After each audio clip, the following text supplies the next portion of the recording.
We've been doing a series of lessons this year, once or twice a month, on Bible authority, trying to establish authority and an understanding of why it is that we do what we do, and oftentimes why we don't do what we don't do.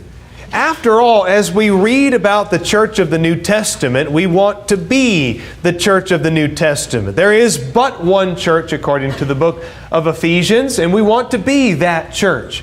We want to worship as that church worshiped.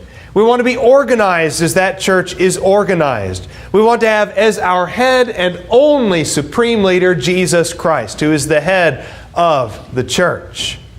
But one thing that comes up sometimes as we make that bold proclamation to our friends and family members in the religious world is, how can we claim to be the New Testament church when we have one really glaring thing that we never read about in the New Testament?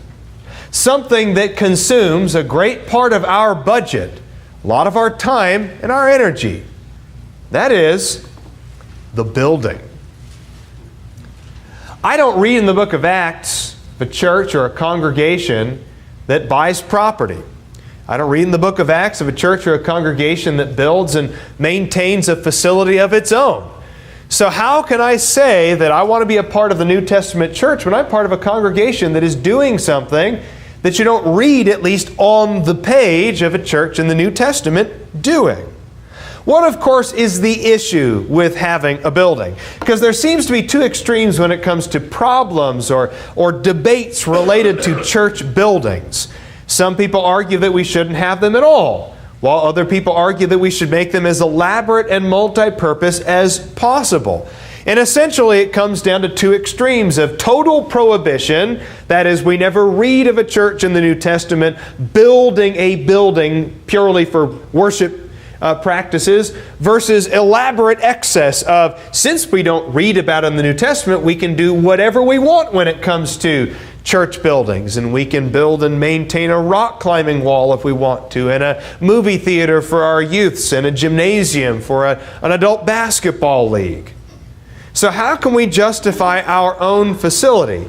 And where is the scriptural authority for it? And how do we draw the line, or at least know where the line has been drawn, between what is practical, reasonable, and biblical, and what is excessive? This lesson is especially pertinent given two trends here at Monte Vista.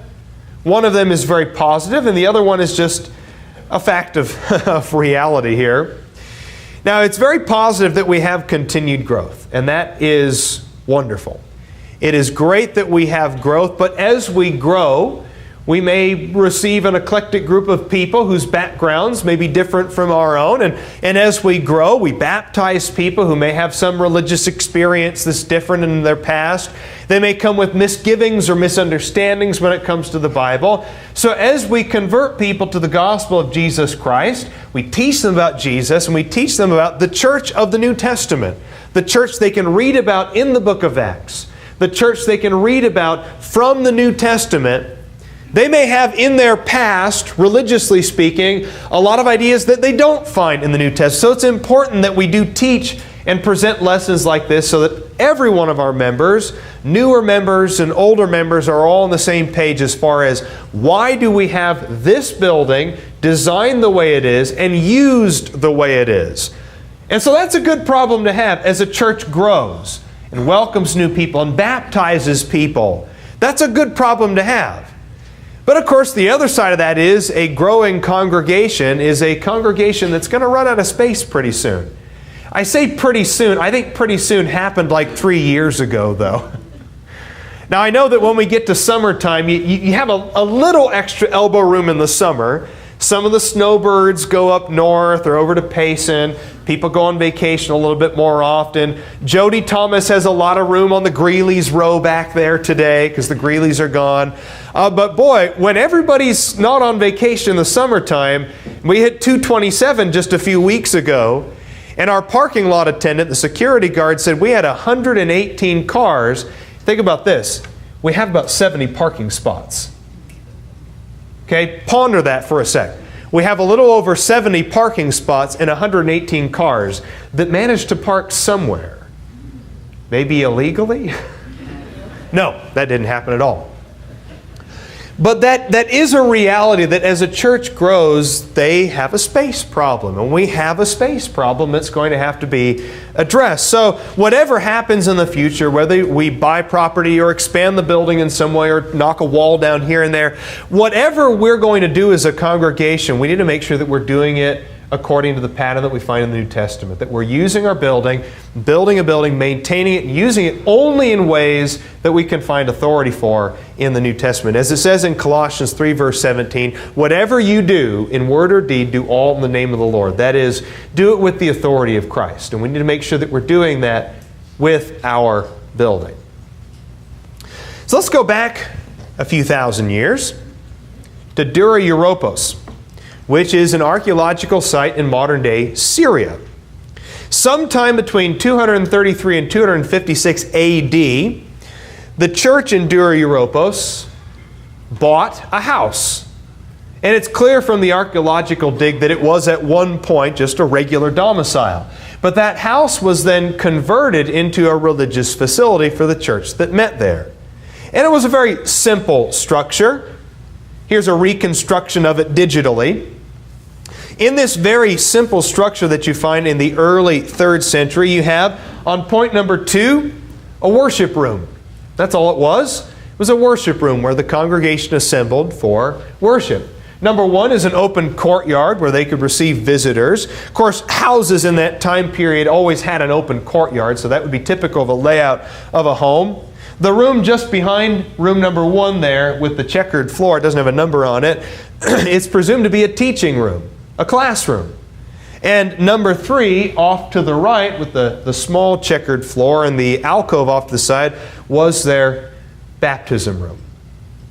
And in fact, the baptistry that's in there has been removed and placed in a museum somewhere else. I don't know exactly where it is, but it's been taken out and reconstructed. There are some frescoes in there, some paintings that were on the wall that they wanted to preserve in a museum. That was a church building in the early 3rd century. Dura Europos represents what is believed to be one of the earliest examples of a church purchasing a facility and converting it or reconstructing it and using it for purely religious purposes. Now, there might have been other churches before the 3rd century that did that. In fact, I would say it's a safe assumption to make that other churches did that. This just happens to be the earliest known example that's been discovered archaeologically.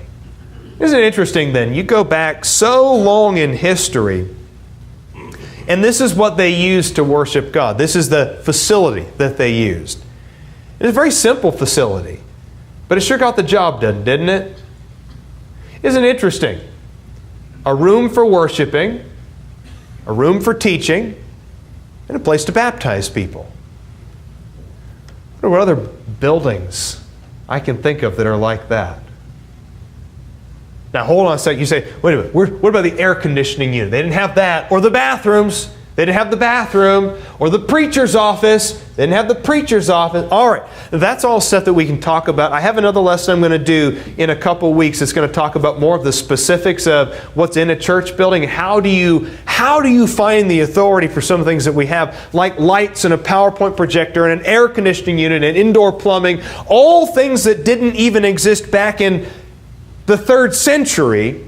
How do you find authority for those things? For now, though, in this lesson, I just want to lay a foundation for a future lesson.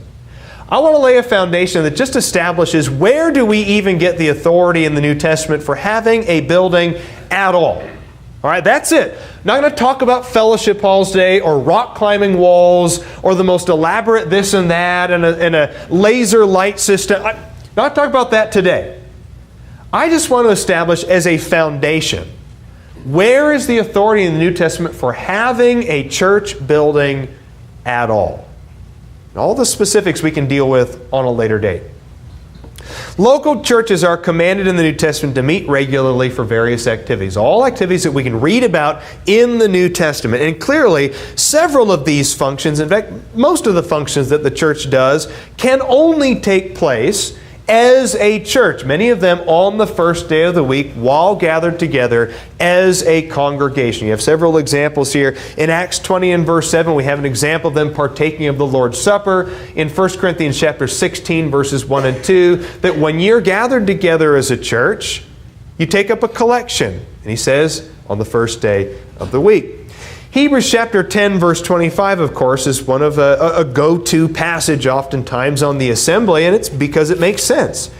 It's written to Christians, and it says here in Hebrews chapter 10 and verse 25, not forsaking our own assembling together, as is the habit of some, but encouraging one another, and all the more as you see the day drawing near. That it's implied, that, not just even implied really, not forsaking our own assembling together. That there is a church that has its own assembling. It is its own assembling. Monte Vista has its own assembling together. We come together as a church. Now, you're still Monte Vista when you're out in the community doing things. You're still a part of the Monte Vista Church of Christ. You're a part of the Monte Vista Church of Christ when you're at home, when you're at work, when you're in your car driving. Yes, you're always a part of this congregation. But there is a time when this congregation congregates. There's a time that we have been commanded to come together, to assemble together as a body of believers and worship God, and to stimulate one another to love and good works. So if a church is commanded to gather together, there's authority that's implied in that commandment, that if you're commanded to gather together, then you need to have a place to gather together. I mean, if we are commanded to gather, then we must have a place to gather. While James, in the book of James, doesn't mention specifically what kind of place this is, turn to James chapter 2 and notice just a couple details here that give us some clues. In James chapter 2, verse 1, and by the way, I know that in James 2, his point is not to establish authority about a church building. He has a much more important point he's trying to bring out about being selective in the kind of people that you associate with. And that's a huge lesson on its own. You can do a whole sermon on James chapter 2 and the lessons about welcoming people and not being selective and not judging a book by its cover. I understand those are the points of James 2. But just notice a couple details here. What's implied in James 2 as far as worshiping and gathering together as a church. James 2 verse 1 says, "My brethren, do not hold your faith in our glorious Lord Jesus Christ with an attitude of favoritism. For if a man comes into your assembly," think about that. Your assembly, same idea as in Hebrews 10. It's possessive. It's your assembly. The church at Monte Vista, or the church that James is writing to, has its assembly. And it's not worried about everybody else's assembly. It, as a congregation of people, an identifiable congregation of people, has its possessive, your assembly. So if a man comes into your assembly, what else is there? The fact that it says into your assembly. What's implied by into? That it's a place. It's an indoor place, by the way. That a man comes indoors. You are assembling as a church inside of a building. Okay? If he comes into your assembling with a gold ring, dressed in fine clothes, and there also comes in a poor man in dirty clothes, you pay special attention to the one who is wearing fine clothes. Let's think of another thing there. Whichever church James is writing to also had an identifiable assembly time. And it was the same place that they met, because there are visitors here. This rich man and this poor man, they're not members of this congregation. These are people from outside who are coming in that the church is then welcoming into their assembly. And they're showing personal favoritism to a new person who walks in the door. A rich man walks in, complete stranger off the street who appears to be rich, and you welcome him. A poor man, complete stranger, walks in, and you send him off to the corner. Now again, the point I'm getting at here is that whatever church James is writing to, they had a place and a time that they always met. Otherwise, this rich man and this poor man have no idea when to come meet with this congregation. It was an identifiable place and an identifiable time.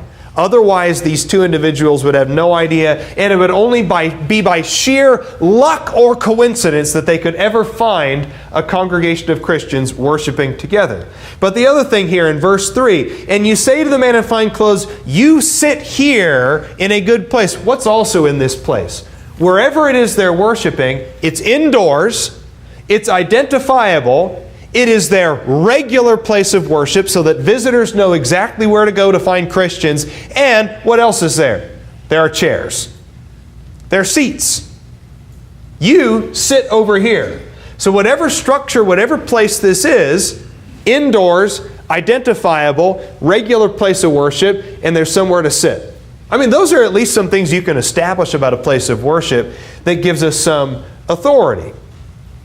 So is there a pattern then in the New Testament that we can establish? Is there some way that we can read Acts or the epistles and we can learn based on a pattern that we see of they meet here and they meet here and they meet here?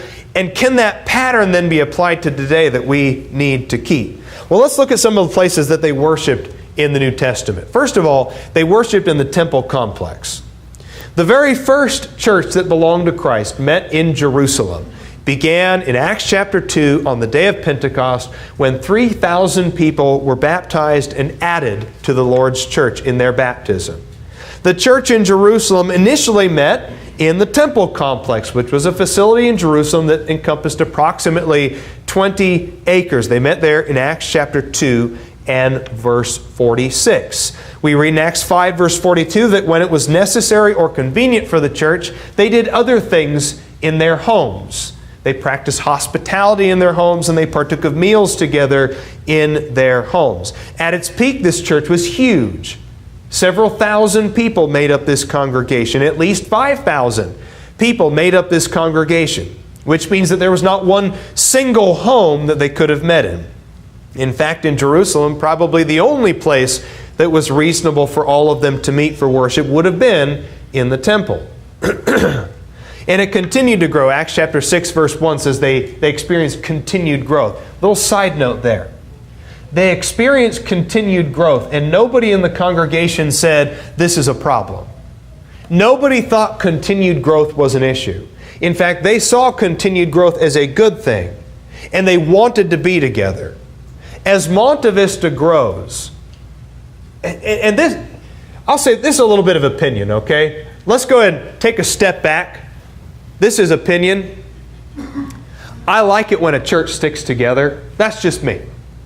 I like it when a church sticks together. That as a church grows, we grow together. Yes, the numbers grow, but we all get to know each other. We grow together. As a church grows, you know, it's just a building. There's not a sacred place. It's not a special place. If we've got to knock a wall down or add something on over here, who cares? It's just a building. But if we can do anything to just a building, just bricks and mortar and wood, if we can do something to accommodate a larger crowd, I'd rather have a church stick together and be a larger crowd and maybe be a little inconvenient, kind of squished in for a while we raise money to expand the building somehow. I'd rather sit a little uncomfortable in an auditorium but look around and go, these are people that I've known, that I'm getting to know. These are people that we're growing together. We're getting to know each other more. I like to see a church growing. And when Jerusalem was growing and they were hitting 3,000 and 5,000, nobody looked around and said, you know, we should really splinter off and do something else. Now, if they had decided to do that, I suppose that was within their authority to do that.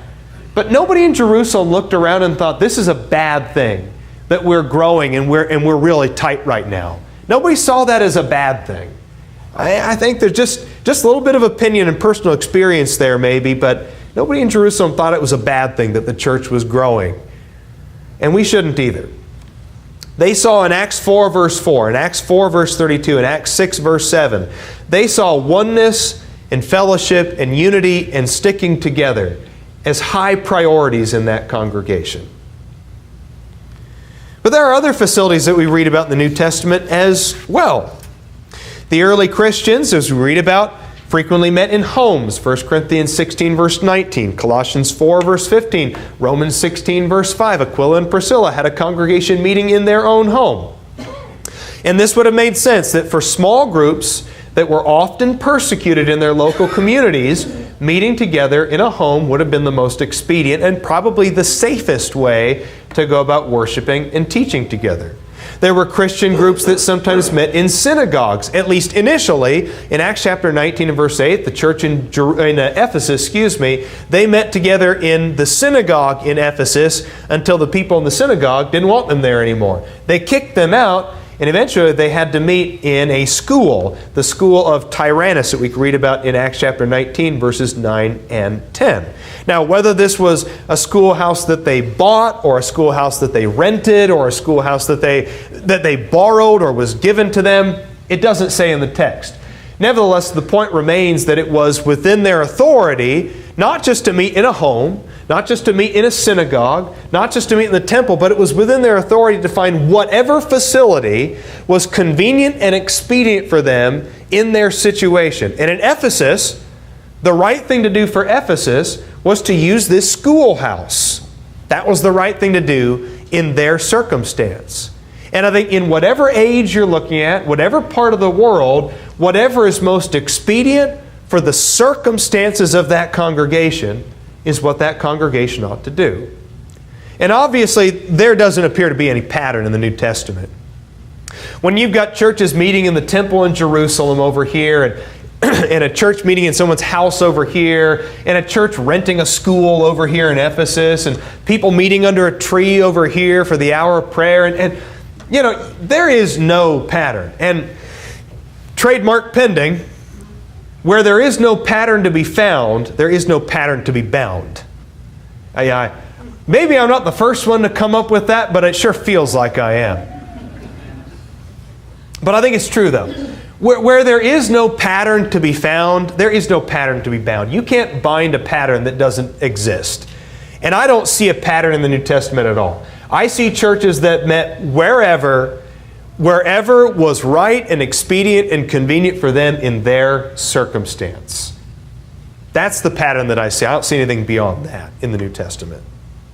Are there any restrictions, though, that we see? Anything that, kind of provisos or anything like that? The lack of a pattern in the New Testament does not give us permission to use a building for just whatever we want. A coffee shop or a gift shop or a rock climbing wall or whatever we want, or a laser tag facility. Just because there is no pattern doesn't mean we have permission to just do anything that we want, because whatever facility we choose to build, or whatever facility we choose to rent, or whatever facility we choose to use in whatever way, whatever facility we choose still has to have scriptural purposes. Because the church can only do what God has allowed the church to do. The church can only do what God has allowed and commanded the church to do. So whatever building we use needs to be used in a way that God has commanded it. We're given important scriptural work. We're the body of Christ. We represent Him in this world. And we have the great gospel that we need to spread to all mankind. That is an important job. And we need to make sure that the facilities that we have reflect the work that we're supposed to be doing. You can read in the New Testament, or you can watch previous sermons in this series from just a few months ago about what the scriptural work of the church is. The scriptural work of the church, as we read in the New Testament, is limited benevolence for other Christians, edification and admonishment, that means to build each other up, biblical education, teaching the Word of God, fellowship and worship, the spreading of the gospel, and the support of preachers and missionaries. That's the work of the church. So whatever facility we have as a church needs to be for those works.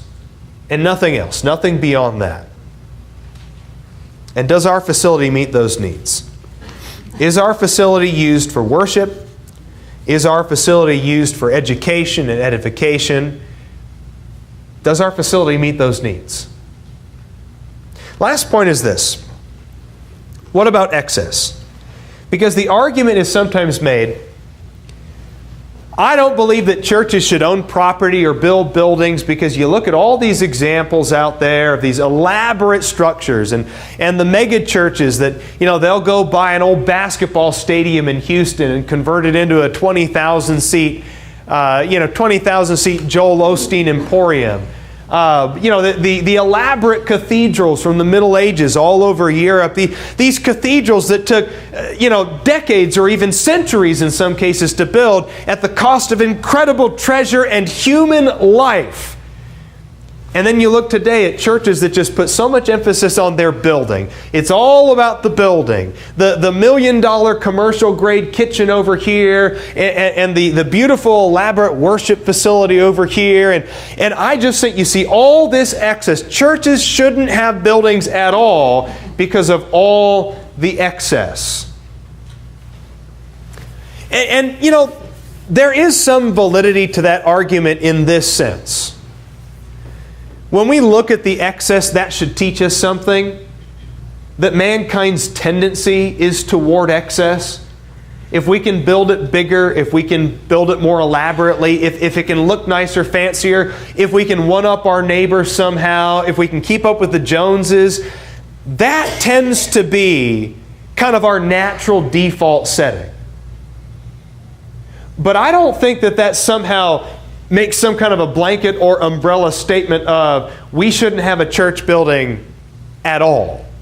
That just because somebody can abuse a concept, just because somebody can abuse an idea, just because somebody can abuse an expedient, doesn't somehow mean we shouldn't take advantage of the expedient or the idea or the concept. And I'll give you a basic example here, okay?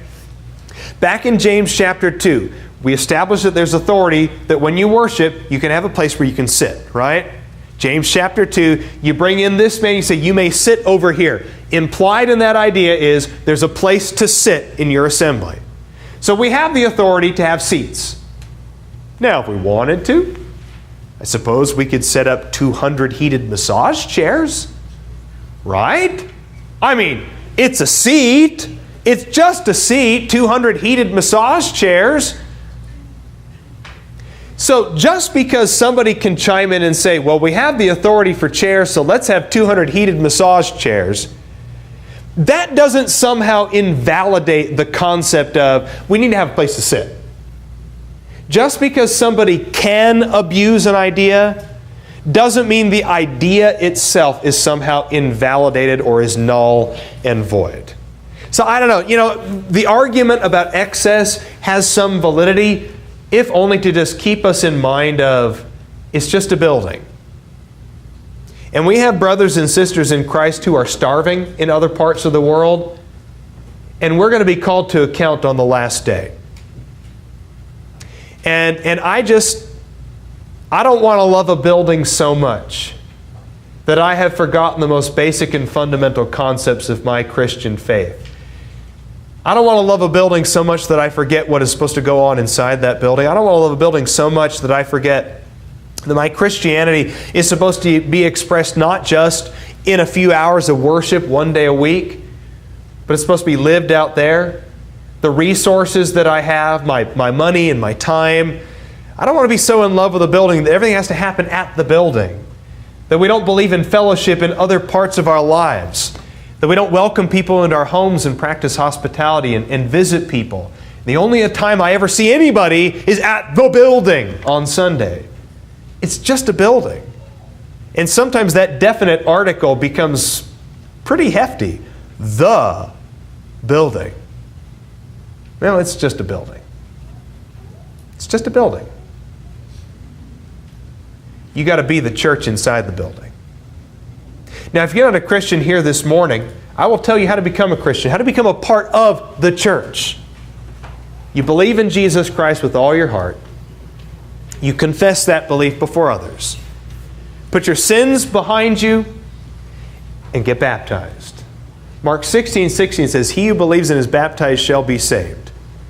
It's time to put on Christ in the waters of baptism if you have not done so and become added to His church. Whatever spiritual needs you might have, please let it be known by coming forward as we stand and sing.